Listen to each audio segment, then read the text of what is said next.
All right. Good evening, everybody. Welcome.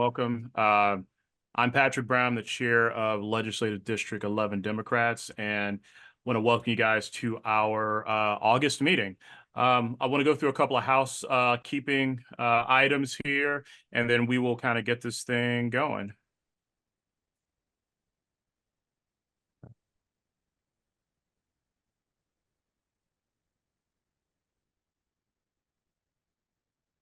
Okay, so if this is your first meeting, welcome. We hope that this won't be your last meeting. If you've been a regular attendee of our meetings, and welcome back.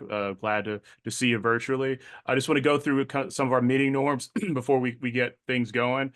First thing with cameras, like I said, you don't have to have your camera on, during the meeting. If you want it on, cool. If you don't, that's fine. We just ask that if you are recognized to speak, you please turn your camera on so that we can see who's talking.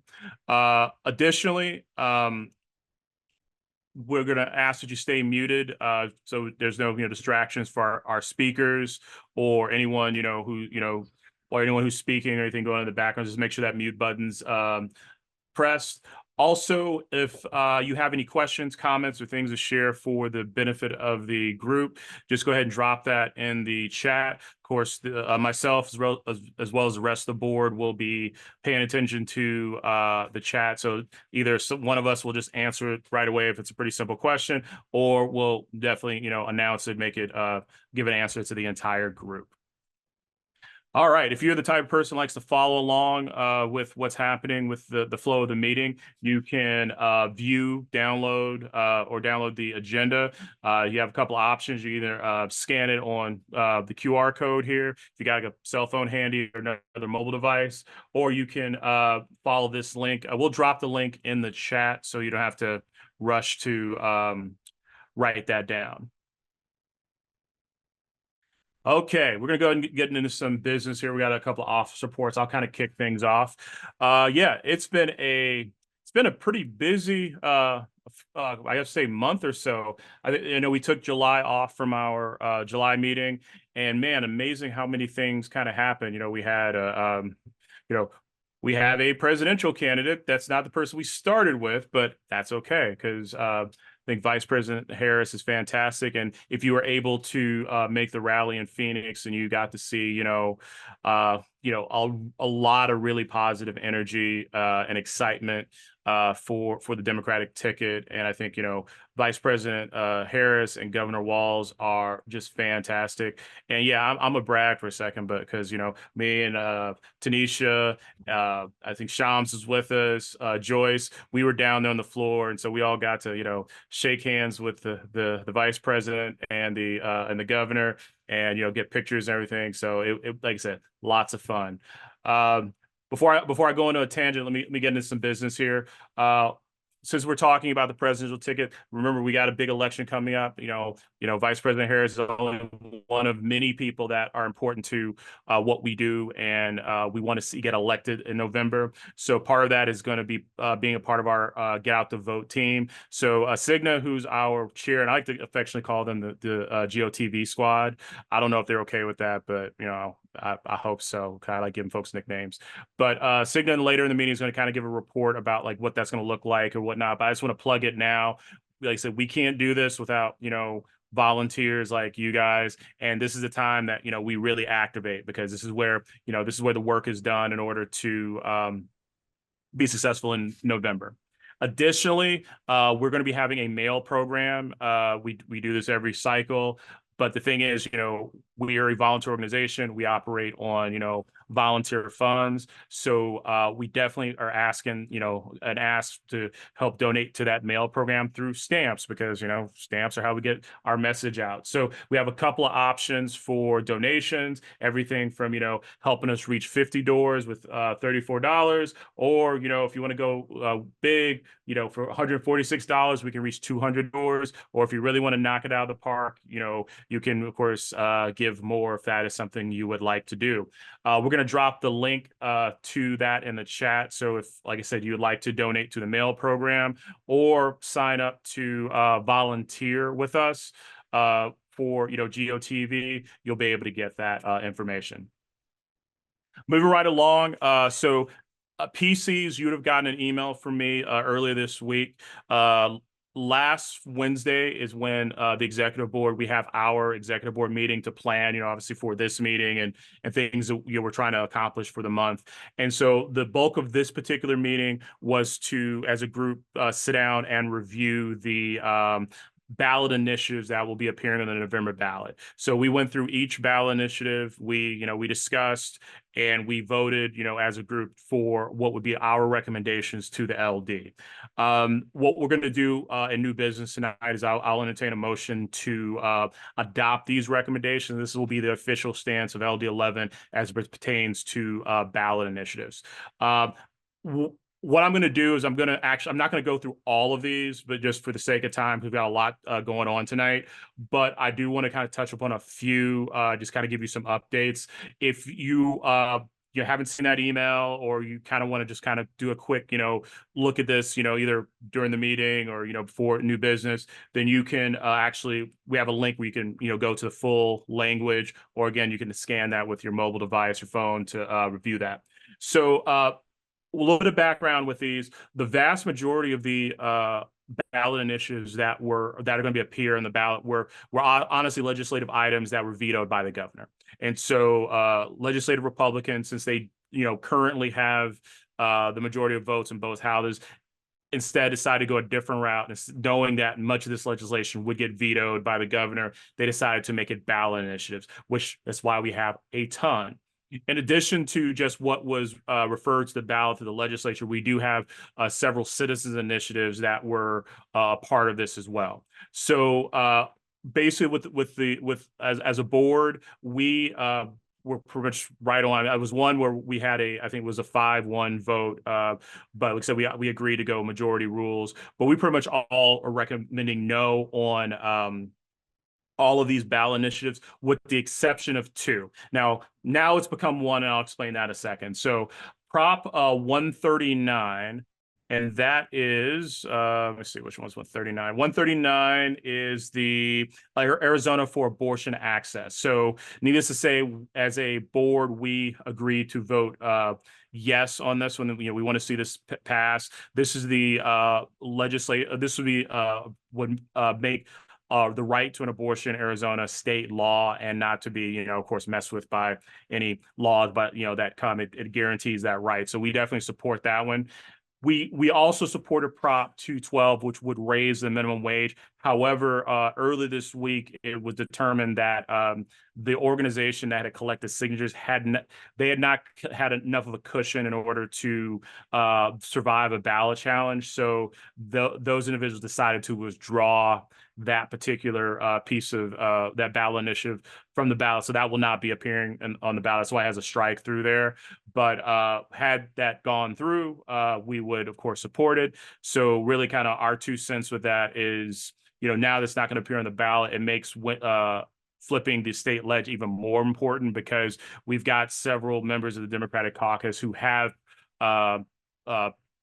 pushed for legislation to raise the minimum wage in this session and in previous sessions, but not having, of course, a majority to, get it through to the governor for a signature.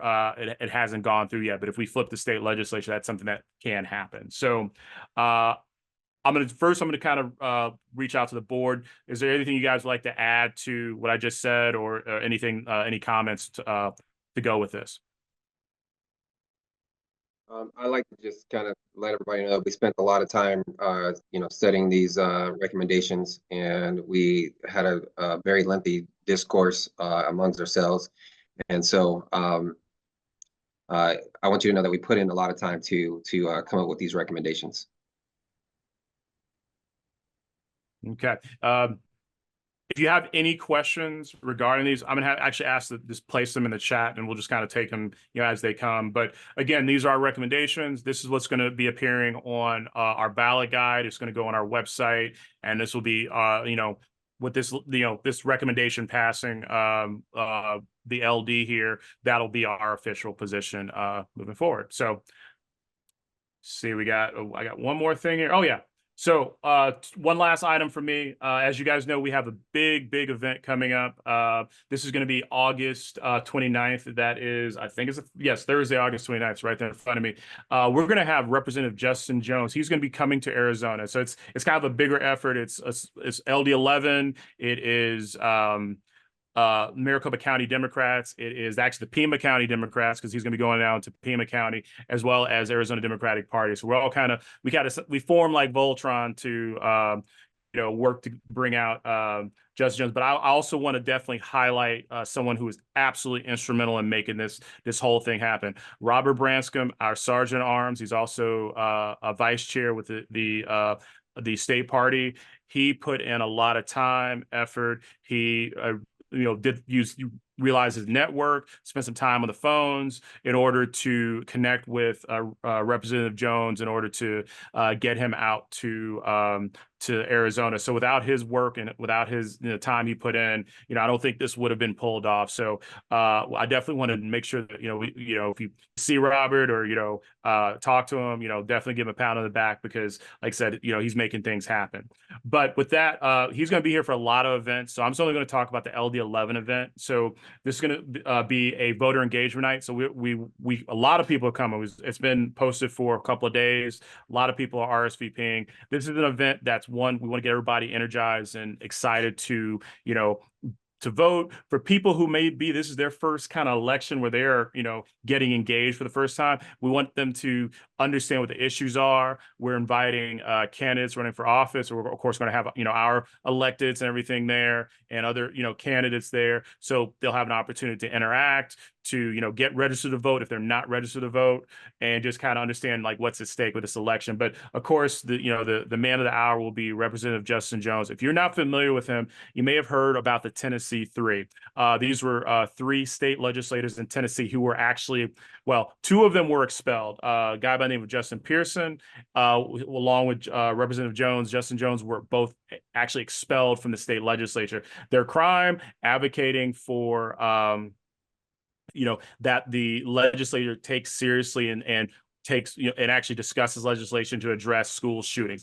That's why the Tennessee legislature decided that they shouldn't be legislators anymore. But their districts held it down, and basically when they were kicked out, similar to Arizona, their districts have to send, they have to vote to send someone back. And guess what? They sent those guys back to the legislature. So he's going to come out. He's going to tell his story, also what he's been doing since then, and just reinforcing the importance of voting. So, like I said, if you are even mildly interested, I recommend coming to this event. We have the registration link in the chat.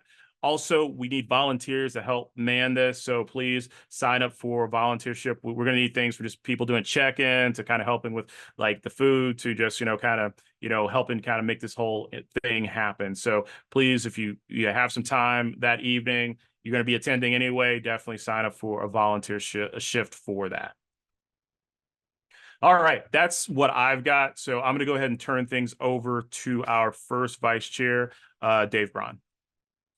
Really quickly, I know there's been a lot of enthusiasm that we all have concerning the election with the advent of vice president as our nominee. And it'll get even more exciting next week with the Democratic National Convention, which I'm sure most of you will watch a big chunk of that. I do want to point out, right now, the race in Arizona is 50-50. This is still going to be a very tight race. And I don't want us to fail to make our best continuing efforts for whatever we're doing to help produce victory by thinking that it's in the bag. It is not.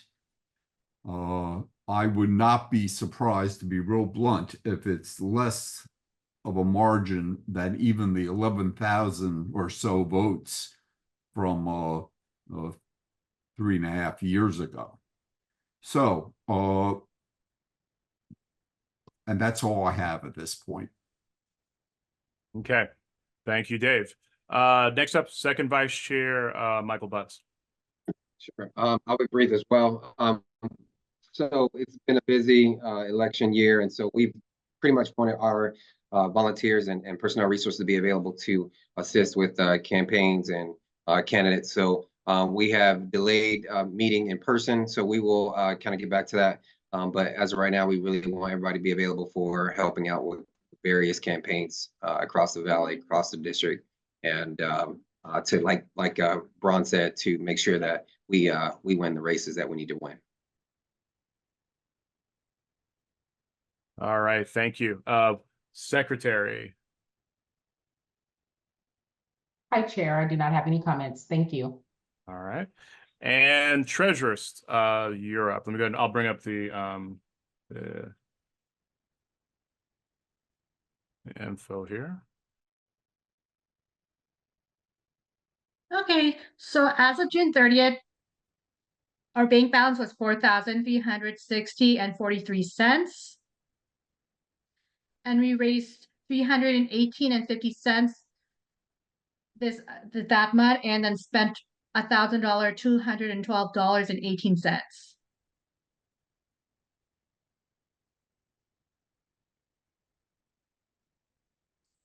So the majority of our income came from ActBlue, and most of it came from a recurring donor. So we encourage you guys, if anyone is interested in becoming a recurring donor, we'll provide a link. We rely on small donations because we're going to have to help elect Democrats, not just Vice President Harris, but you have to elect Democrats in the county, local. So we need a little support here and there. And our majority of the money that we spent in June was the $1,000 to the Maricopa County Democratic Party. This was a donation we made as LD11 at the summer convention to get more support from the party, so we can reach out to voters. And then another monthly expense that we spent was $11 in Home Depot for cable ties for the Juneteenth festival for $11.92. And postcards from the Union Print Shops for $86.64. And the rest were monthly fees. And as of July, our bank balance was $3,705.12. We raised $258.50 and spent $138.23. And then all the income came from ActBlue, so mostly from our recurring donors. So as our general election season comes up, we're going to have to rely on a lot more money so we can reach out to voters. And then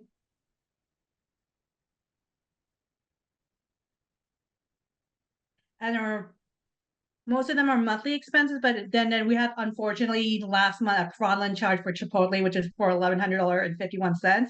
I contacted the bank to clear it, and we got a refund this month. So I want to make sure we're spending the money in the most responsible way.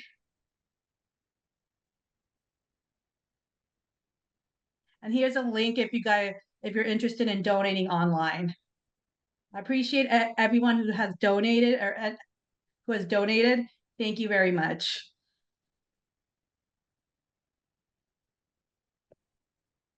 Okay, thank you, Sadia. And just to kind of, just to reiterate, what we're doing is now that we're getting, into election season, we're going to be spending more, because now that's where, we're going to be, doing everything from operating our mail program to, utilizing this to, to contact voters in order to, of course, get people out to vote, make sure they're informed. But again, we operate on donations in order to do the things we do. And again, we appreciate every, if you give us $1, if you give us $1,000, we appreciate every bit, because it makes us able to do the work that we do. All right.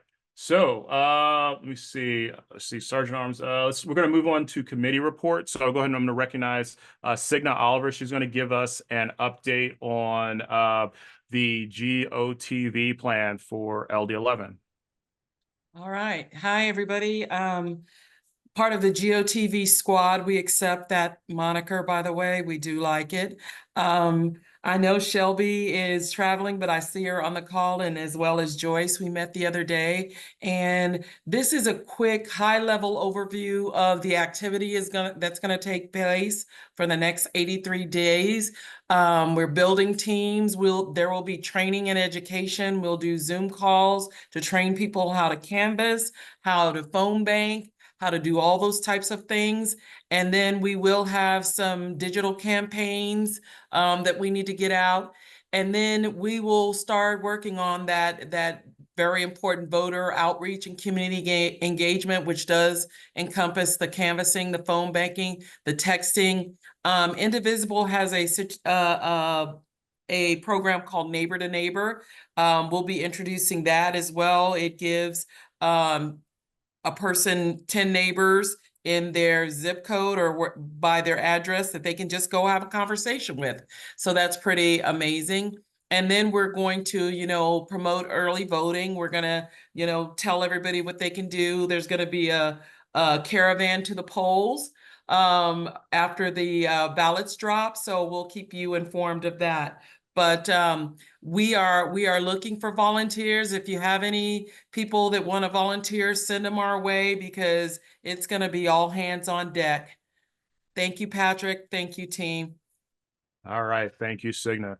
And I'm to quote the vice president, when we fight, we win. And how we fight is we get folks to vote and turn in those ballots. And so we need everybody, all hands on deck to do that. Yep.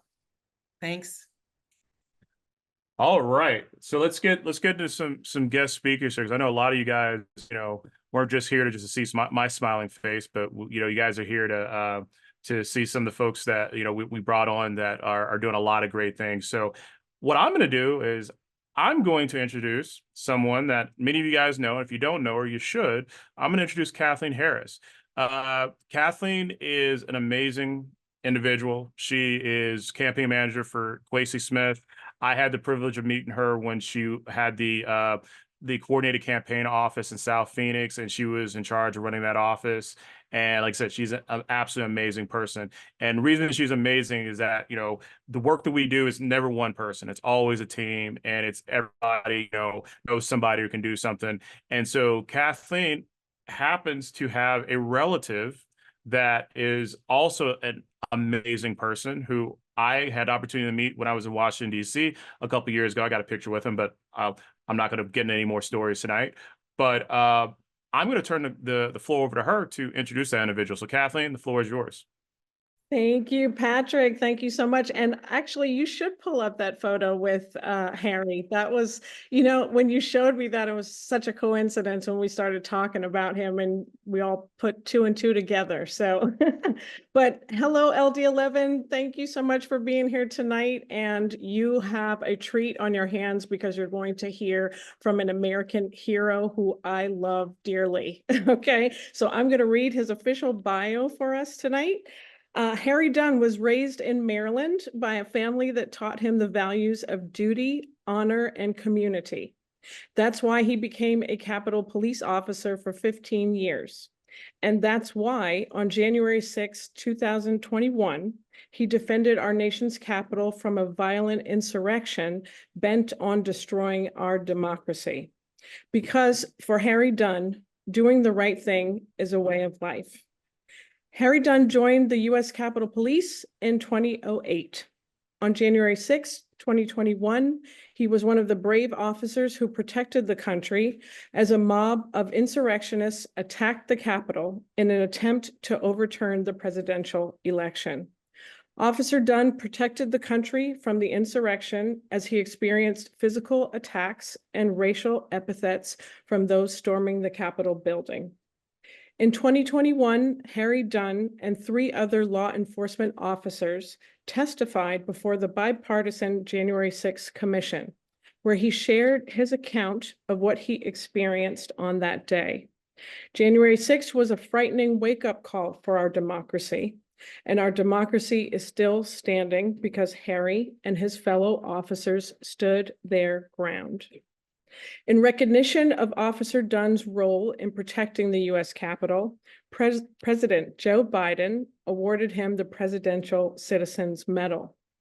The medal is the second highest award a civilian can get and is given by the president to U.S. citizens who have performed exemplary deeds of service for their country or their fellow citizens.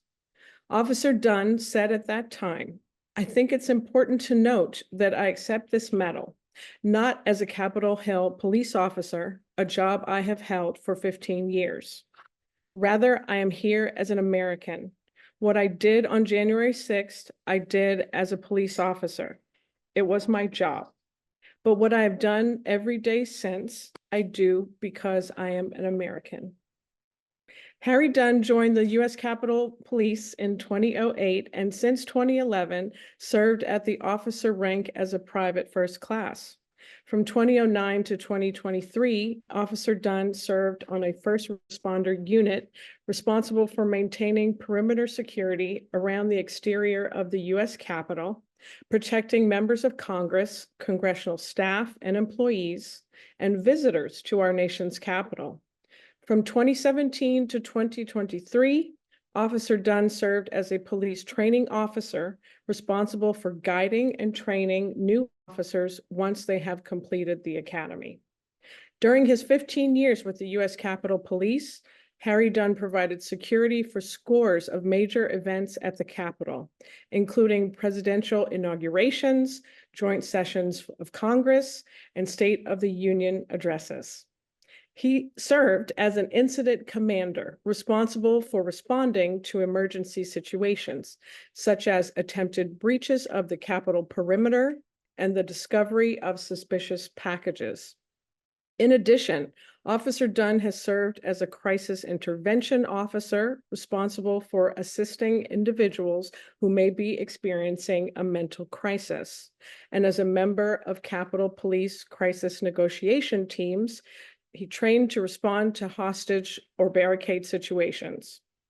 Harry also worked to promote equity, diversity, and inclusion within the Capitol Police. Officer Dunn has received several awards and commendations for his exemplary service in the U.S. Capitol Police, including the Capitol Police Service Medal, the Capitol Police Achievement Medal, a Capitol Police Commendation, and a Congressional Gold Medal. Harry Dunn is the United States Air Force veteran and a former insurance claims analyst and a brother to 4 sisters. He was born and raised in Prince George's County, Maryland, and graduated from James Madison University in 2005 with a BS degree in health science with a concentration in public health education. A proud Duke dog, Harry was a starter on the offensive line for 4 years and helped lead the team to their first ever national championship. He is the devoted father of 1 daughter, Daphne. And Harry, I am amazed to get through that without being emotional because you're just amazing. And I'm so glad to have you here tonight. Thank you. Thank you. It's great to be here. It's always a pleasure to see you, Kathleen. Appreciate it. Thank you all for wanting to hear from me. I just listening to that introduction, I was just sitting here thinking, like, I hate hearing about myself, right? Because I don't do anything for recognition. I don't do anything for accolades or anything. I literally have my Congressional Gold Medal and a Presidential Citizens Medal is still in the box, sitting on my bookshelf. When you do these things for the right reason, I mean, sure, the recognition and stuff it's cool. But I want to see Vice President Harris elected. I want to see Donald Trump never be relevant again. Hell, I don't want to be relevant. I thought I was going to spend the rest of my adult working life as a police officer. Now, obviously, what happened on January 6th changed that. I think Donald Trump stripped my career away from me because here we are in this place right now. I thought that I could stay on the job. I was on the job 3 years after January 6th, still protecting members of Congress who lied, denied about what we went through, to include people in Arizona you know, the congressman in Arizona, and the person that we can't wait to defeat in November, Carrie Lake. Those people were just denying everything we went through. And I said, I got to do more. I became a police officer because I believed in helping people. I believed in standing up for marginalized individuals, helping people when they needed help. And that's why I became a cop. And I felt like I did everything that I could do as a police officer. In the 15 years that I was there, I feel like I accomplished all that I could accomplish to further that goal. And I realized there was another calling, or another opportunity to stand up and meet the moment. And I quit the department. And I'll share with you a funny little nugget. I was Jared short, just over 15 years. And with the federal government, you need 20 years of service for a you know, your full pension, your full retirement. And so I was just over 4 years short of being able to collect the full pension. So when I left and I told my mom that I left the department, she said, "You did what?" And she was like, what are you doing? You because I just said I couldn't just sit back and just wait for somebody else to do it. So I unsuccessfully ran for Congress, not knowing anything of, oh, I know about politics, I know about policy and things like that, but the way elections work and campaigns work, I had zero clue what I was doing. But fortunately, in the 15 years that I did work in the Capitol, you would imagine I met a couple cool people that do know about running politics and, you know, how that stuff works. So I was able to get some very good guidance from some of my good friends that I still call friends to this day. Shoot, one of them, Ruben Gallego, you know, one of my good friends there, and happy to. I actually was down in Arizona about a month or so ago, maybe two. It was for Joe Biden when campaigning out there, doing some TV interviews, radio interviews, meeting with community leaders and such. And you know, I was just excited and motivated to get out there and just do something. Um, I love the phrase that until there's nothing that can be done, there's always something that can be done. So I like to, and I like talking to groups like this because I'm just talking to y'all about my experiences. It's not like I'm trying to persuade you all to get involved. You are involved, and I love that. But maybe when you go and talk to people who are on the fence, hey, what can I do? Well, I'm not running for office. I'm not going to stand in front of a TV camera to talk about how bad things are. I don't need to be preaching why we need a woman's right to choose to be legal. But you like, I listened to the treasurer's report. People can donate $5 here to donate to get some stamps. You can drive a friend to the polls. You can make sure your friend is registered. You can share a link with real information, not misinformation, not disinformation. You can share links with friends, with family. It's always something that we can do to make sure.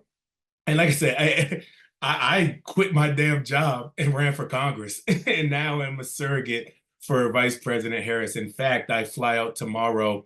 I'll be in Milwaukee, combating against a JD Vance event that he's going to be talking about backing the blue. And like I just mentioned earlier, I wish that I wasn't relevant. And the only reason I'm still relevant is because they're pretending like nothing happened and January 6th wasn't bad. In fact, it's a possibility that Donald Trump has said himself he doesn't know if he'll accept the election results. So he's already teeing up what caused January 6th almost 4 years ago. And as long as he and his subordinates are out there talking about January 6th was a setup and it wasn't bad and there's no accountability for it, I'm going to be right there meeting him, pushing back against him, and not letting him get away with it.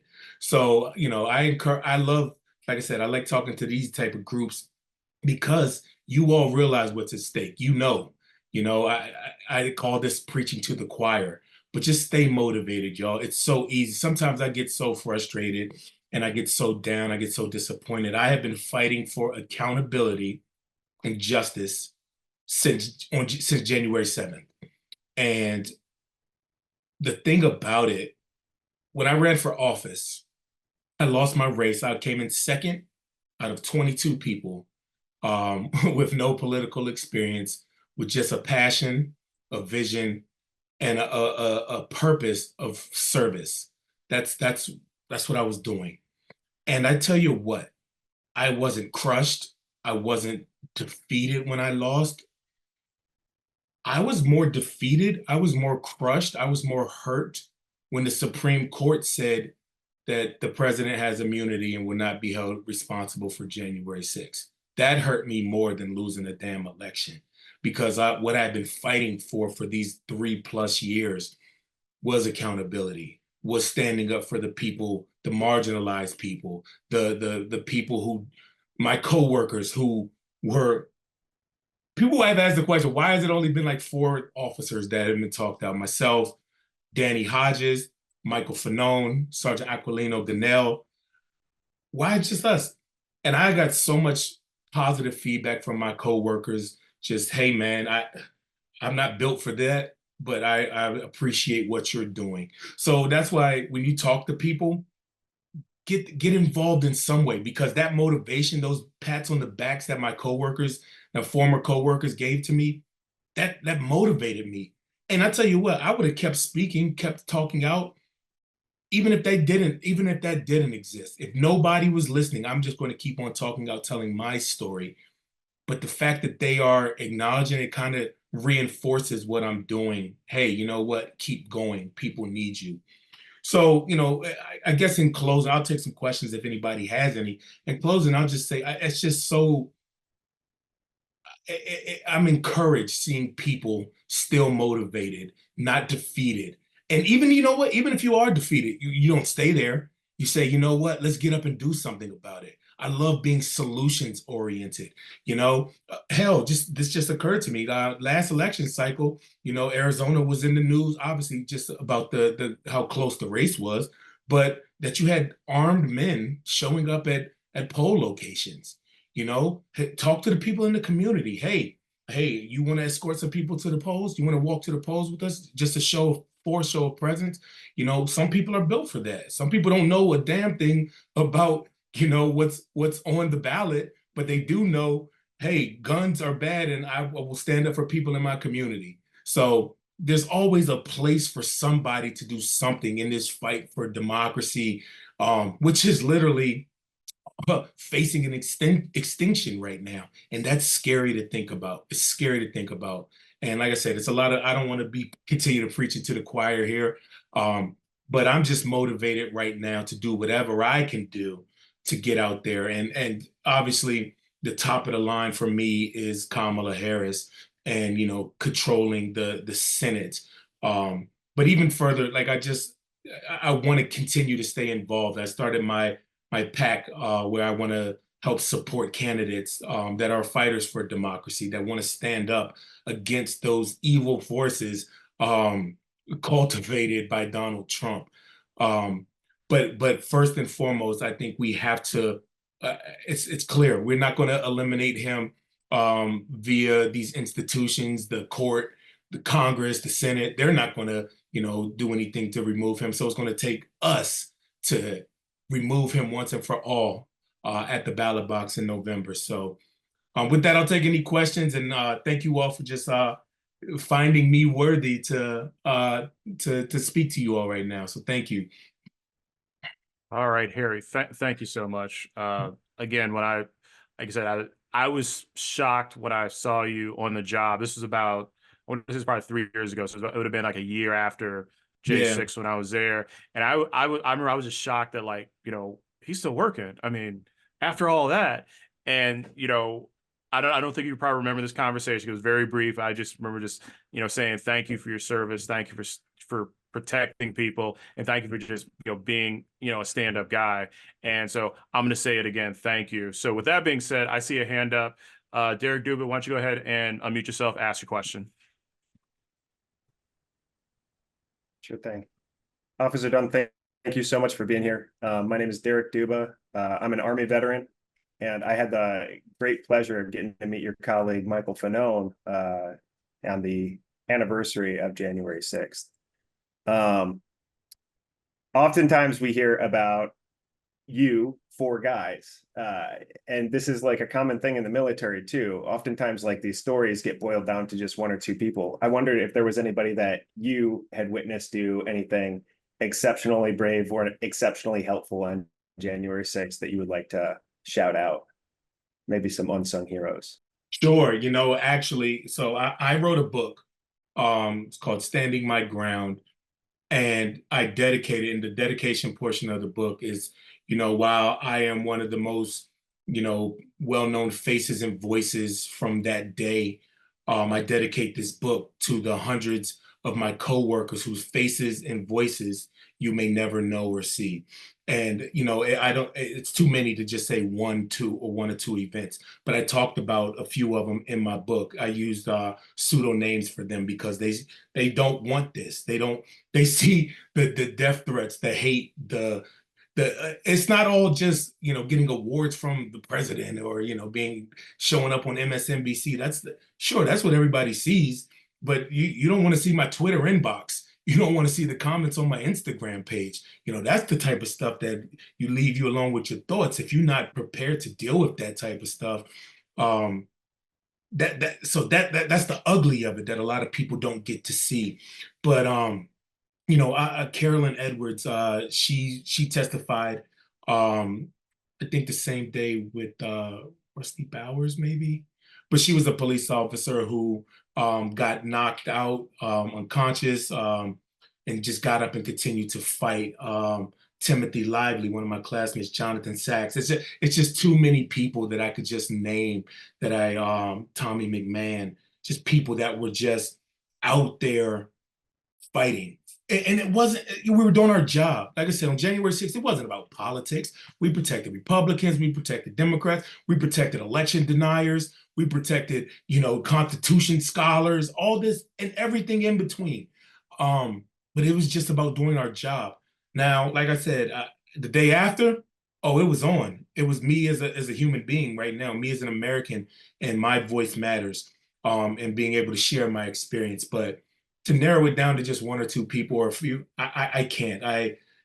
That's why I dedicated my book to those individuals that, you know, people may never know. But the men and women of the Capitol Police and the Metropolitan Police Department that day were some of the bravest people that I've known. And I was just so honored to work with them.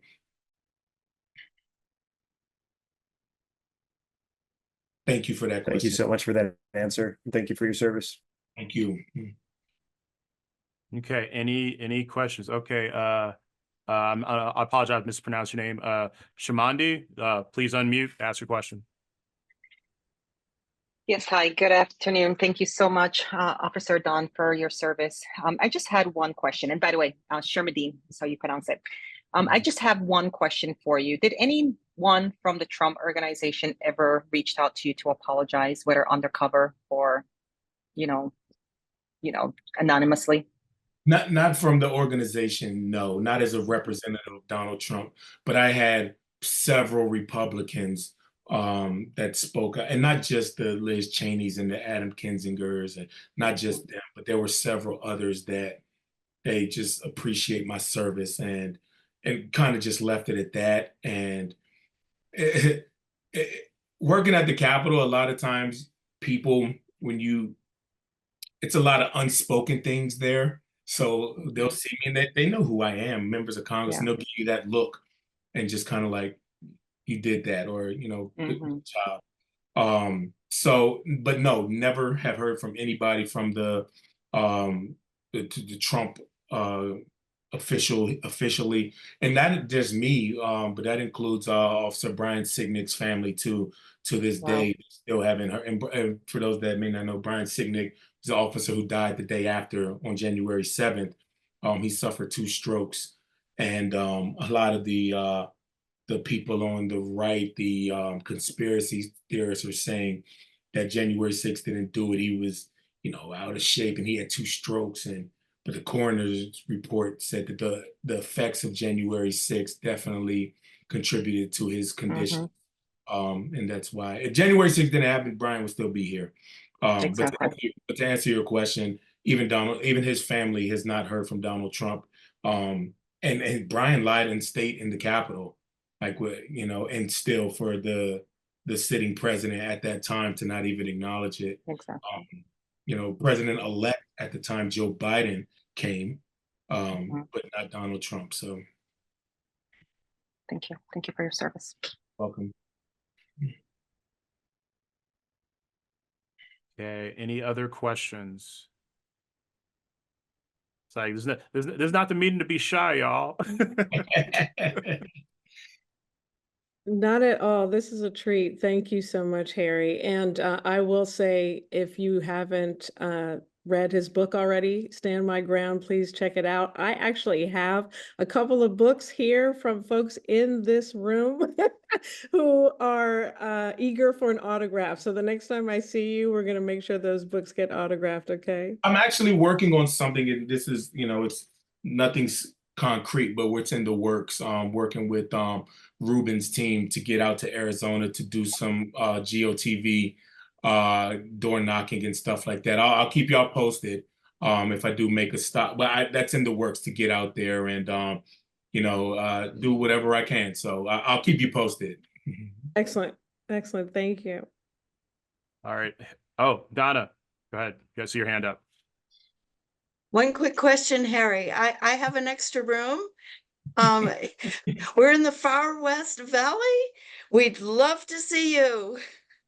Now, the room is fine. I'll be comfortable sleeping on a mountainside, but Okay. I want to make sure you got something in the kitchen, and then we're talking. You know. We got lots of hugs and we'll get lots of food. So There we we're go. waiting for you, buddy. I'll keep y'all posted. Really appreciate it. Thank you. Thank you. Yeah, I got to echo that, Harry. I mean, like, you know, South Side, we'll take care of you. We'll show you all the good spots No, to eat no. and everything. So, you know, No, no. I like Donna. We can share them, but yeah, we got them first. So I'm down. Yeah, I'm down. I'm down. We have an extra special person living close by. So I think we have first dibs on Harry. Just saying. all right. Well, Harry, again, thank you for spending some time. I know it's late on your side of the country. Thank you for spending some time to talk with us, sharing your story, taking some questions, but also, you know, thank you for your service. And I know you get that a lot, but you know that, you know, we got like 40 people in this meeting that, you know, are appreciative of the work that you're doing now, the work you've done, and the work that you will do. So thank you for sharing some of your time and your thoughts with the rest of us. So I appreciate it. Thank you. Thank you so much. I really appreciate it, y'all. And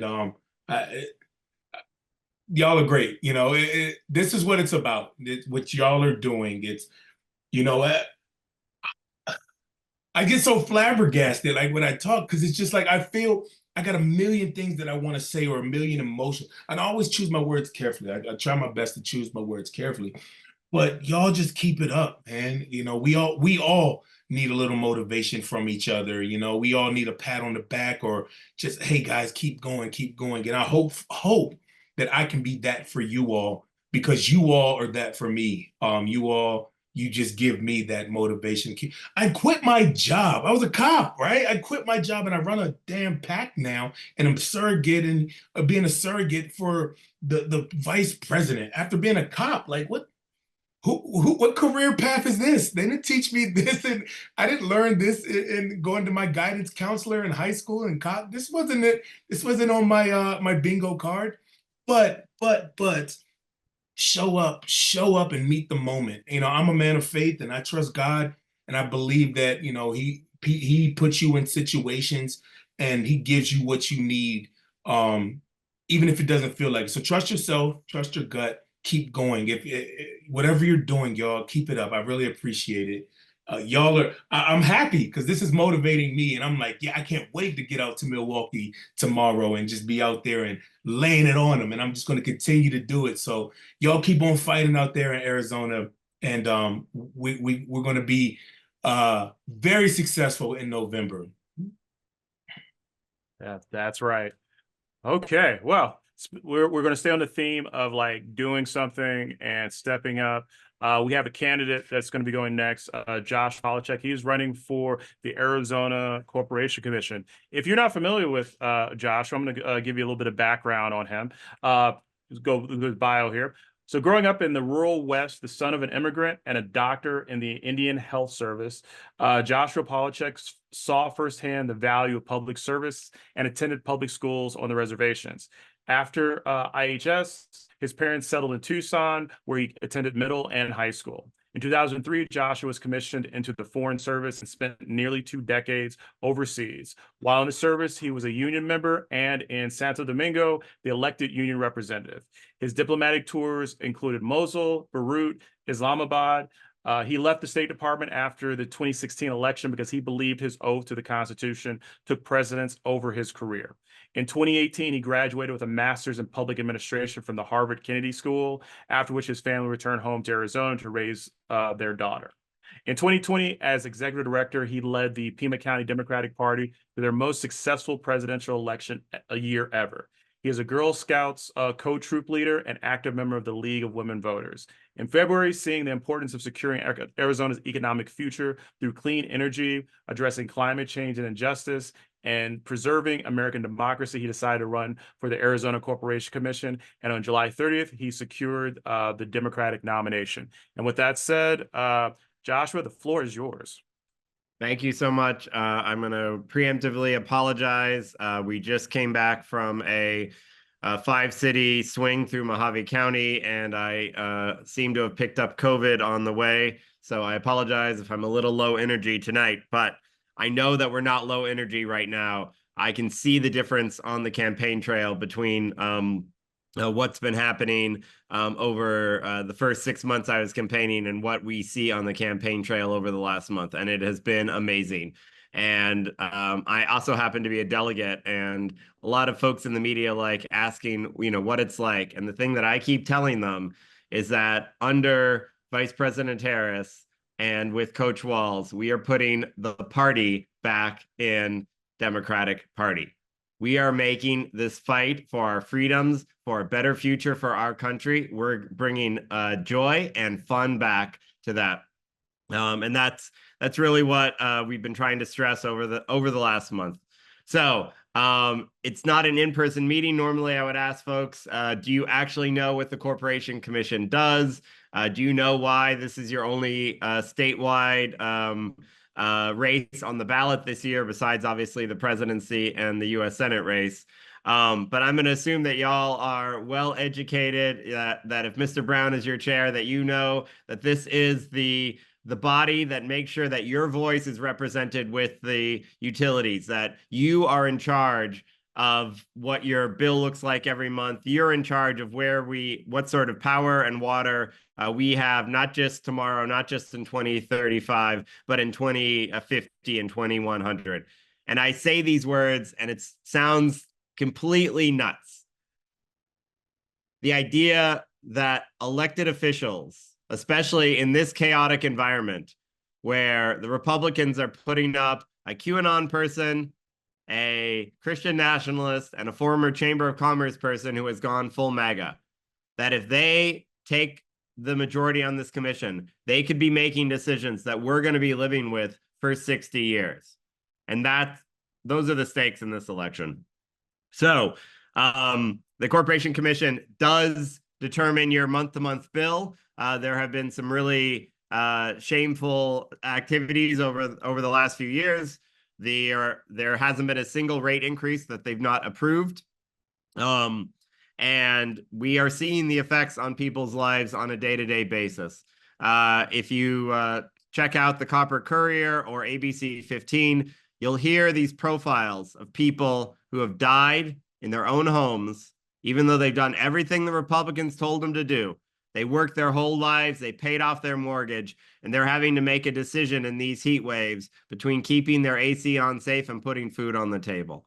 And we cannot be letting our elders be picked off by the cold, calculated decisions of the Corporation Commission, because they don't care about you. The current majority on the commission doesn't care about you. They don't care about doing their job. All they care about is making sure that there are record profits and record amounts of money extracted from the people of Arizona and sent out of state.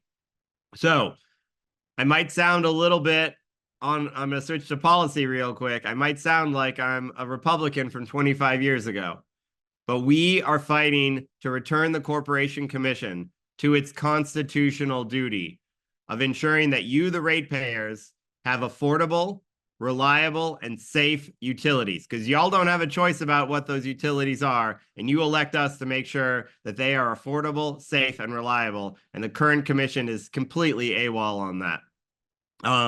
In addition, we want to make sure that the free market is operating, because right now the commission is putting a thumb on the scale and they're deciding that they'd rather us, the ratepayers, be on the hook for billions of dollars of new fossil fuel infrastructure, even though it's going to cost us more. It's going to make our air dirty. It's going to give our kids asthma and cancer.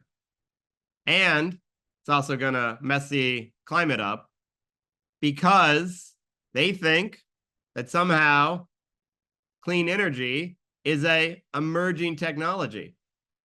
I'm not going to ask again because we're on Zoom, but I bet a lot of y'all have solar and or batteries on your own houses. Do you think that that is a technology that's not reliable? Well, they're saying it is. And they're saying that even though Google and Meta and Intel, when they put a new factory in Arizona, they go to the power companies and say, give us a solar farm, because that's how we want our power, because we know that that's going to be more affordable, more reliable, and more secure. But you as citizens don't have the ability to go to APS and SRP and TEP and say, I want my power to come in a way that's more affordable and more reliable. So you got to make sure come November, well, come October, right? October 5, right, Patrick? Is that when ballots drop? Or 6? 6. Come October 6th, once you get that ballot in the mail, you got to start from the bottom.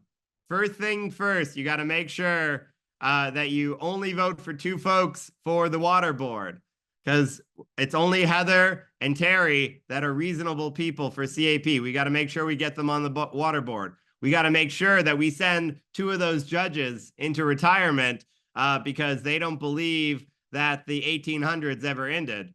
And then you got to work your way up. Make sure you get your legislative and your county races. Make sure we send Tim to the recorder's office. And then at the top of the second column, you're going to see the Corporation Commission. You're going to see 3 Democrats, 3 strong Democrats. Elenia Aguilar, she's our Batwoman. I'm the Robin. Joshua Polachek and Jonathan Hill. Jonathan Hill, sort of the Alfred. He's got all the science and the PhD behind everything. The 3 of us are going to make sure that we represent and not rule you. And just a little bit about myself. You know, Patrick talked about my history, but one of the things that I really, really want to stress, and it's been so infuriating, to see all these attacks on Coach Walls' service, to see all these attacks on folks like Officer Dunn, and it's coming from people who don't have a leg to stand on. And I think about how I went to Iraq as a 27-year-old with my civilian commission, and I saw more combat in northern Iraq during the surge than Mr. Vance saw in the entire time that he was there. And to call them out on their BS, and we are going to take back the flag from them. So with that, love to take some questions. Remember, every Wednesday night, you've got an opportunity to, before this meeting, the Arizona Democratic Party does phone banking for the Corporation Commission race. We've only got 11 sessions left, so please join in that phone banking and love to take any questions. And again, so sorry for the low energy. The COVID's really kicking my butt. All right. Well, hey, I couldn't tell that was low energy. So I mean, when you're 100%, then you got to be like, you know, just in the stratosphere. So we got some questions. I see Signa with her hand up. Why don't you lead us off? Hey, Josh, good to see you. Hey, I have a question because I've heard some things and maybe you already know and can clear this up. So I have solar panels on my house. Is it the Corporation Commission that determines whether or not, you know, homeowners with solar panels, you know, continue to get that rebate, because I was told that that was going to end, but I didn't know if it was the Corporation Commission or SRP that is responsible for that, making that decision. So I know some folks are on APS and some folks are on SRP here. SRP makes their own decision based on their elected board, but they follow the decisions of the investor-owned utilities of APS and TEP.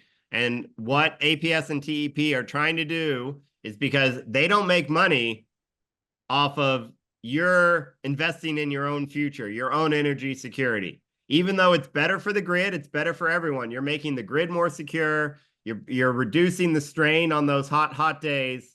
And you can share back. Say, you know, if you're not home, your solar panels can help your neighborhood stay in power and keep the brownouts going. It doesn't matter to the utilities because they aren't making money off of that. And the Corporation Commission is actively hostile to people building that energy security for themselves. And I tell you, the coalition of folks, whether it's the folks like yourselves who are just trying to save a few bucks, the LDS community, because the church out of Salt Lake has said that every LDS household needs to move towards solar in the next decade or so, or even the far right prepper folks, they're all in the crosshairs because out-of-state fossil fuels has a stranglehold on our Corporation Commission. And one thing that I think folks in this call don't understand or might not have heard, every single year, you collectively are sending $5 billion a year out of state to places like Texas, Wyoming, Pennsylvania, and the Persian Gulf, because I ain't seen an oil well or a gas rig in this state. I don't know if you have, but I see that sun every single day. And we spend $5 billion a year importing that stuff. And you know there's going to start being more and more accidents. The prices are just going to keep going up. And they want to get in the way of the free market and make sure that we're addicted to this stuff, not just for ourselves, not just for our kids, but our kids' kids. Thank you for the question. Did I answer it? Okay. Any other questions for Josh? Well, I really appreciate it. This is we got to make sure we run up the score in South Mountain. This is where Chris Mays won in 2022. And this is where, if we win, we're going to win here by making sure that when y'all are doing your canvassing, when y'all are talking to your neighbors and your friends, they make sure they know what this race does, the power that they have, and that they need to make sure they vote for 3 Dems. Because we're seeing across the state, Republicans get down to about 90% of Republicans vote all the way down to Corporation Commission, but it's only about 87% of Democrats. So we need to win by almost 5 points top of the ticket if that number stays. But I know, because I know the folks on this call, you're going to be talking to your friends and neighbors, and we're going to shrink that down, and we're going to make sure we do better than Republicans down ballot this year. Yes, I will I'm going to drop my email and my phone number. I am running a traditionally funded campaign, so I also drop my Act Blue if anyone's feeling motivated. And if folks want to have me do a house party, once I'm free of COVID and I come back from the convention, if you want to hear what the convention was like, I'd love to come through South Mountain and meet with folks. It could be either, meet with the voters or a fundraiser, either one. I'll drop my email and my phone number in. Would love to connect with folks on the ground. Hey, and Josh, if you haven't RSVP'd for our voter engagement night, please come through, because there's going to be a lot of folks there who need to understand what your office is about, the importance of the Corporation Commission and how it impacts their day to day. Will do. All right. Thank you. Again, we have Joshua's contact information in the chat. So please, if you can help him out, if you can, tell your friends about him, if you can, volunteer, all that is going to be really good stuff. Okay, so moving right along here, I'm going to move into our elected official updates. I see our City Councilwoman, Keisha Hodge Washington. So I'm going to have her kick off any updates or reports for the group. Good evening, everyone. Thank you, Patrick, for allowing me to give a brief update on kind of where we stand from the City of Phoenix. A couple of things I wanted to highlight. One, the City of Phoenix is now accepting applications for the Civilian Review Board, which is the opportunity for civilian oversight. The application deadline is August 16th, so it's this Friday. I'm going to drop the link in the chat if anyone is interested in for applying for it. Please do so. The more diversity of opinions that we get on the matter, the better. I just dropped that in the chat. The other thing I wanted to highlight is probably going to be our focus, as we've been on break from July and we return on the last Monday in August. So we've taken a somewhat of a summer break. But before we took that break, one of the things that came down was the Department of Justice their report. And we are in the process of gathering feedback from the community on how they want us to proceed from that. So I'm going to drop my email as well in the chat, so you can definitely make sure you let us know on that as well. And then the last thing I wanted to stress, and I will be submitting, I'll coordinate with Patrick on how to coordinate to receive the LD's endorsement for 3 of the ballot initiatives that are on the City of Phoenix's City of Phoenix component of your ballot. And there are 3 things. One is approving the alternative expenditure limit. Without that, we would have to do reductions of $2 billion to our budget, which would require us to cut, it would take us back to 1979, 1980 limits of spending. And it would force us to cut significantly the programs and services that we as a city provide. It is required that we, per the Arizona legislature, statute, that we get the voters' approval. We're grateful to say we've received the voters' approval every time it's been presented, but we don't want to take it for granted that that will happen this time. So we really want to make sure we help to educate the residents of Phoenix of the consequence if this does not pass. Again, it would force us to cut $2 billion worth of program and services to our community. And that's not a small number. The second ballot initiative deals with the approval of the general plan. We have village committees throughout the city that provide recommendations on what type of development goes where in our communities. And it has been approved by city council, but our process also requires that the voters have to approve that as well. So that is coming out, and I encourage everyone to also support that initiative, because it allows us to make sure that we are planning for the development of our city in a manner that coincides with the desires of our residents, as articulated by the village representatives and other members that have participated in that conversation. And then the last ballot initiative is the Citizens Commission on Salaries for Elected City Officials. They have made a recommendation that the salary increase for the mayor and the city council members be increased. This would be the first increase that the elected officials have received in 20 years. I won't say whether or not I'm for it or not, but I think it's one thing to listen to the recommendations of our citizens commissions. They do spend some time evaluating this work, and this would be implemented in the citizens commission's recommendation. Those are my primary updates. If you don't already follow us on social media, I would encourage you to do so, just to kind of keep up to date with what's going on. For example, there is going to also be a shade meeting that talks about the shade structures that are going up throughout our city. We will have 9 of them in District 8. District 8 overlaps significantly with LD11, so it would be 5 new shade structures. They're artistic, as well as they provide heat relief. So if you want to have some feedback on that, I'm also going to drop that in the chat as well. I tried to go quickly and not overstay my welcome. But yes, so here it is not too far. Sorry, trying to clean it up here.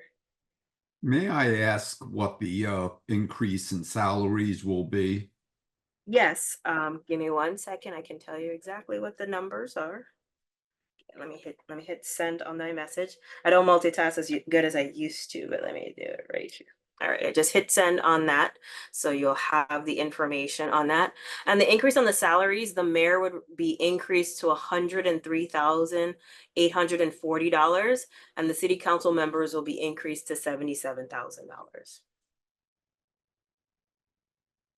And I will, I can share the info. I'll drop also in the chat a copy of the ballot initiatives, so you can see those, as well as the information where you can read more about each and every one of the ballot initiatives. And I see Joshua has a question. Oh, yes, go ahead, Joshua. Hey, I'm just wondering where those salaries would put Phoenix with comparable cities, because those sound like, for a city like Phoenix, to be probably among the lowest in the nation. That is my understanding. We will still be amongst the lower part of the in the nation, but it would take us higher than where we are right now. I think we are for the size of our city, we're not where we probably should be in relative terms. Here is the last one with the salary. So I hopefully haven't littered too much of your inbox or the chat with this information, but I believe information is helpful. So here's all of the, like I said, the 3 ballot initiatives. I put the information about the shade structure if you want to hear more about those, as well as tomorrow. And then a reminder, the Civilian Review Board, that application is due on Friday. And if you have any questions for us at any time, please feel to reach out. We try our best to address all of the concerns that we receive from constituents, and anything that we can do to make life better for you, that is our ultimate goal. So thank you, Patrick, for the opportunity to present. Thank you, LD, for listening to me. All right. Thank you, Councilwoman, as always, for the great updates and information. I am going to put one plug in about the salary increase. Back in college, I had a project. We had to actually do research on how wages for elected officials impacts quality of candidates and people who were running for office. And without getting too academic on this whole point, we proved there was a direct correlation between the quality of folks, and basically meaning getting a lot of people who should be and have the capabilities to run for office when they know that they'll be able to pay their bills, keep their lights on, and feed their family while doing very important work. So I know I'll be looking at this, closely when I have an opportunity to sit down with it, but just based on my experience that, we're a major metropolitan area, so we should pay our representation accordingly. So I'll leave that at that. All right, Signa, I got to have you put on your Phoenix Union School Board hat for a moment. Do you have anything to share with the group? Absolutely. Well, speaking of that, just so this group knows, the Phoenix Union Governing Board, no governing board in the state is paid. It's all volunteer. People think we're paid. We're not. Other states are paid, pay their boards just for the reason that Patrick just talked about, is that we want people to be able to serve, but also, to be able to, meet, their financial obligations, because being a member of a governing board is a lot of work. And so, we're having those discussions. We're waiting for our CFO to get back with us and see, what propositions we can do on Phoenix Union. So there is no legal reason that governing board members in Arizona can't be paid. None. We've already had the lawyers check to make sure that that was legal. Other states, just to give you an idea, which we're not going to get anywhere close, the highest I've seen was LA County Governing Board makes 6 figures a year. 6 figures a year for a governing board. Now, we're not going to even be close to asking for anything like that. Mainly, it'll be some kind of stipend and maybe cover our health insurance or something minimal. But the reason we started talking about it is because we lost a governing board member who was younger and a young single mother, and the time commitment, she needed to work, and governing board takes a lot of your time. You know, I'm retired or just tired. I can't tell you which one. But you know, my time is not as restricted as somebody that's still trying to raise a family and that sort of thing. So it's more for, you know, people like the governing board member that we lost, because it is my belief that, you know, it was between, you know, continuing to try to work or serving on the school board. And she was actually a very big asset to us. So, and also Phoenix Union, just to switch gears, we're in a rebuilding stage. We have a new superintendent that we hired permanently, Thea Andrade, in July. Technically, she started in July as the permanent superintendent. So we're supporting her and making sure that she has everything she needs so that we can continue to upgrade our student achievement and make our school safe and take care of our faculty and staff. I'm going to switch hats really quick. I am the chair or co-chair of Roosevelt United PAC. Roosevelt has an initiative on the ballot for everybody that lives in the Roosevelt School District for a bond, which is completely needed. And we need you to vote yes on that bond initiative.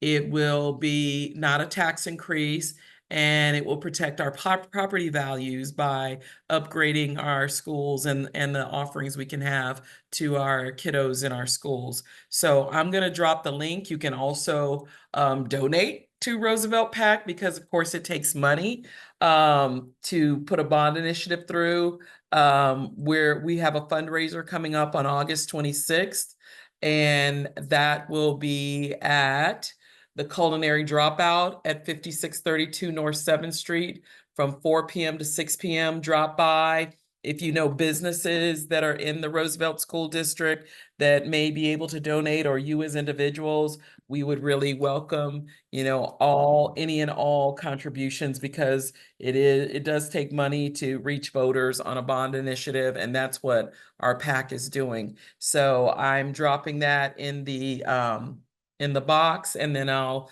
drop the information about the upcoming fundraiser for Roosevelt PAC. And thank you so much for listening. All right, thank you, Signa. Okay, we're in the home stretch here. I'm going to make some adjustments to the agenda just for the sake of time, but I do want to do some quick Maricopa County Democratic Party updates and some ADP updates. I'll start kind of in reverse here. So please mark your calendars. The Arizona Democratic Party State Committee meeting will be Saturday, September 14th. It'll be at 9 a.m. This will be an in-person meeting. There will not be a virtual option.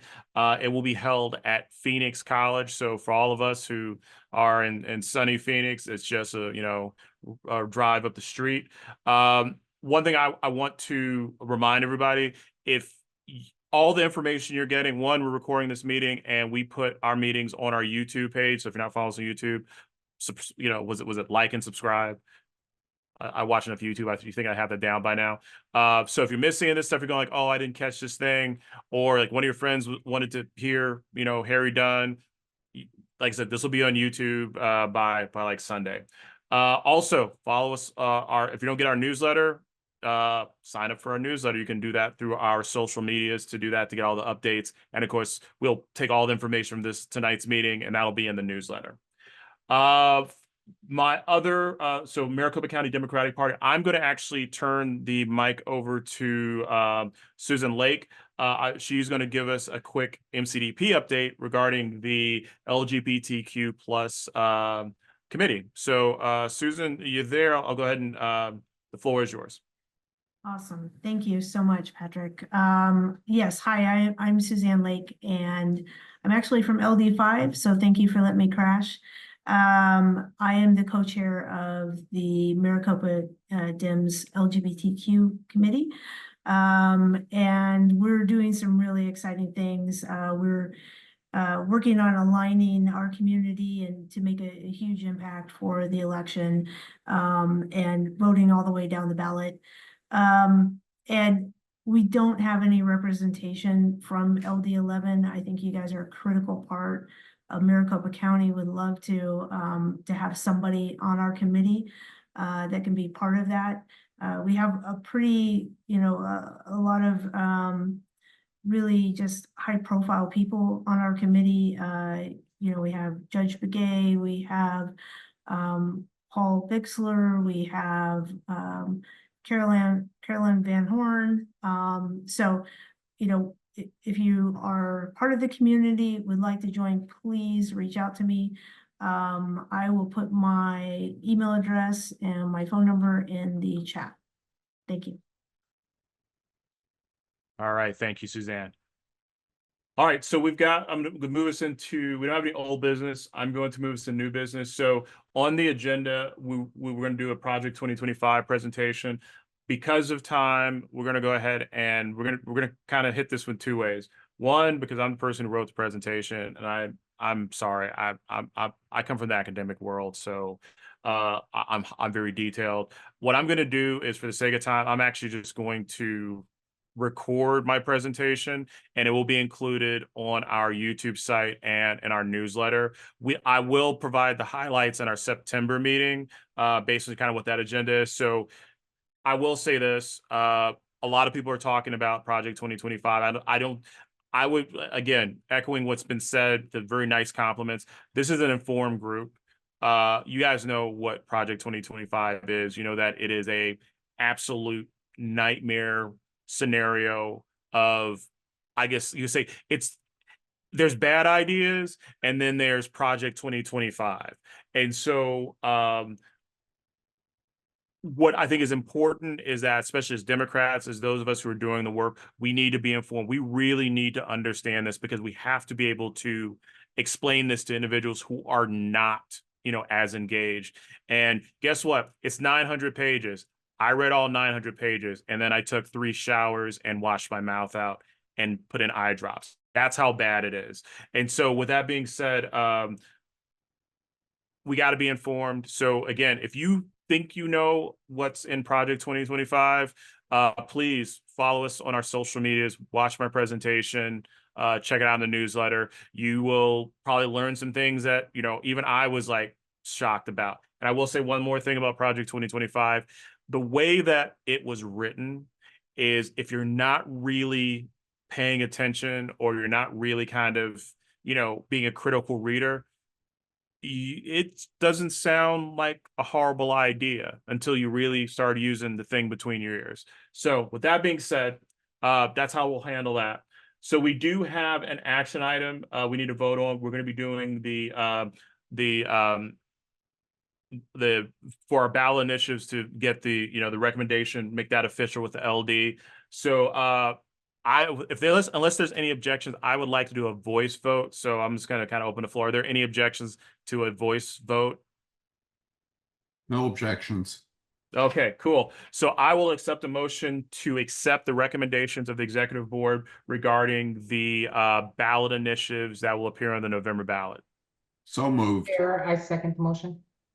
Okay, so motion from Dave Braun, seconded by Tanisha Charity. All right, all those in favor, please say aye or use the hands up button. Also, you got to be a PC, so if you're not a PC, please don't vote. Aye. Aye. Aye. Aye. Aye. Okay. All right, any opposed? Any abstentions? Okay, motion carries. All right, awesome. Okay, we're at the end here. So we're going to move into the announcements portion of the meeting. Please keep your announcements to no more than 60 seconds, no more than a minute. Our Sergeant Arms is on the call, so he is quick on the trigger with the mute button. So like I said, just raise your hand and make your announcement. I see Cigna's hand up, so why don't you go ahead and lead us off? I'm sorry, I was voting. Oh, okay. All right, any announcements? I'll pick on people because I see our next county recorder on the call, and I think Mr. Stringham, I think you I know you got some words of wisdom or something for us. Thanks for having me, Patrick. And yeah, it was a great meeting. It was great listening to Harry Dunn. The thing, honestly, that jumped out at me though that entire time was embarrassment. People talk bad about all the time, and people in DC. And Harry Dunn's a DC guy who was attacked by people like Anthony Kern from Arizona. And I think that really embarrasses me. And I can't tell you how motivated I am to kick these election deniers' ass come November 5th. And I hope you're willing to do the work for the next 85 days. We're running for the county recorder's office against somebody who will not say whether or not he would have certified the election results in 2020 and 2022. We're going to do everything we can for the next 90 days to make sure that that kind of embarrassment doesn't show up in DC from Arizona ever again. All right. Thank you, Tim. Any other announcements? Okay, announcements going once. Brother Brown, President Brown. Oh, well, Chair Brown's fine, or just Patrick. Chair Brown. Yeah, go ahead, Michael. Sorry, I was trying to get out real quick. Yes, I just wanted to let everybody know that I am running for Roosevelt School Board. I've been in education for the last 9 years. 5 of those years I taught as a teacher, and then the last 4 years I've been in administration, both elementary administration and now high school administration. Currently finishing my doctorate at Northern Arizona University in educational leadership, and I would love to have your support and any future donations. Thank you so much, and for your time. I appreciate it.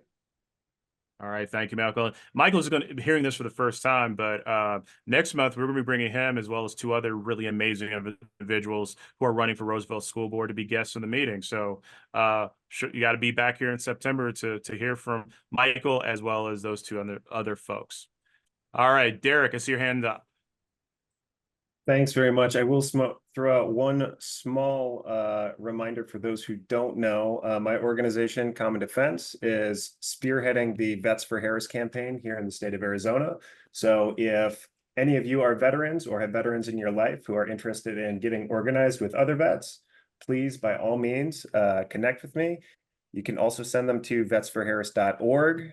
We jumped on that domain name real quick, but also I will put my contact information in the chat. And if you can't get a hold of me, get a hold of Signa, because she and I are simpatico. All right. Thank y'all very much. All right. Thank you, Derek. Kathleen. So a couple things, Patrick, first of all, thank you for your leadership, and thank you for hosting Harry tonight, because we want to make sure that the message about January 6th remains at top of mind, because we're finding that folks have just sort of put that in the rear view mirror, and Harry is out there to spread the word that it is still a travesty that needs to be acknowledged. And, you know, I mean, he presents a smile on his face, but he definitely has suffered so much, and it's important for him to share his story. I think it's cathartic for him. So thank you for having him tonight. And for those who don't know on this call, for 2.5 years, I was a resident of LD 11 and enjoyed every moment with you. And I just recently moved to LD 25. So I now have Donna Duran as my chair, and what a great chair she is. So I went from one fabulous chair to another. And so I feel very fortunate as a result. And I have received a very warm welcome in LD 25. It just happens to coincide with, you know, running this race with Kwesi Smith. And so everything is sort of aligned. And we're definitely going for a win in 83 days. So if you haven't already, please donate, because we need the funds. KwesiSmithForCongress.com. I know I have my team member on here, Chester, who is an amazing, amazing team member. Thank you, Chester, for all of your efforts. And he and I met here in LD 11, and there you go. Now he's on my team. So connections are always being made. But Patrick, you are definitely a catalyst for me as far as, you know, sort of weaving my way through Arizona politics. So I just want to personally thank you.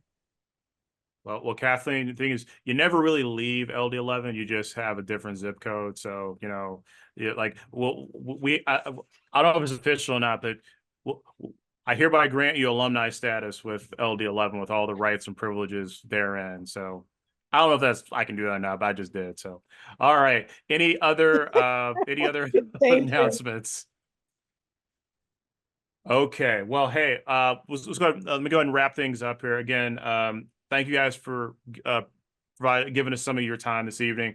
As I always like to say that, it's a Wednesday evening, people work, people have families, people have stuff going on, and, just giving up, an hour and a half of your evening is a sacrifice. And I want to always thank people who take time out of their busy schedules to, take some time to be informed, to be engaged, to be a part of the work that we do. Something really like stood out to me at the Harris the Harris rally. And like I've been kind of involved in this politics thing for a minute. And when you do something after a while, you kind of start to, you get used to it, you maybe get a little jaded, you kind of, you kind of just get comfortable. And in that moment, being around all these different people who were excited, were enthusiastic, folks who are, political veterans, to people like who just said, hey, this seems like a big deal, I should go, and they got a ticket. We were all just absolutely excited. And we were all just like, it was a great event. I mean, people were just amazing. We're all crowded. We were on the floor. So we're like all crowded around each other and everything, but people were so kind. They were friendly. We got to make new friends, and see old friends. But what really got me thinking is, and Harry tonight, reminded me of this as well. It's like, you got to do something. There is no wrong door approach to this political work. There are those of us who are putting themselves out there. They're putting their families out there by running for office. And running for office is hard. It's not just hard on the individual who does it. It's hard on the people who care about them, their families, and they're sacrificing time away to for the opportunity to serve their community. So there's that. There's, being an LD chair, it's being an officer on a board, it's being a county board member, a state board member, it's being, a member of a campaign. All those things are important. But you know what? There's no wrong way to be a volunteer. For some people, it'll be writing postcards. For some people, it'll be talking to 3 people that live on their block to make sure they're good to go to vote.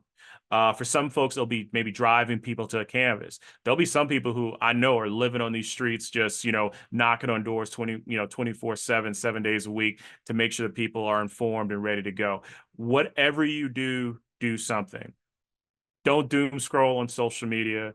Don't lament what's in the newspaper. Don't, turn on the TV and see the news and wonder like where everything's going. Pick up a phone and phone bank. Pick up a postcard. Let's drop some lit. Let's talk to, people, make sure they're good to go to vote. Have these critical conversations, because you know what? Again, the vice president is absolutely on point. When we fight, we win, and how we fight is we get people engaged, we get them informed, and we do the work. So thank you for your time. Thank you for joining us for our meeting. Take care of yourselves. Take care of those you love, and we'll see you next time.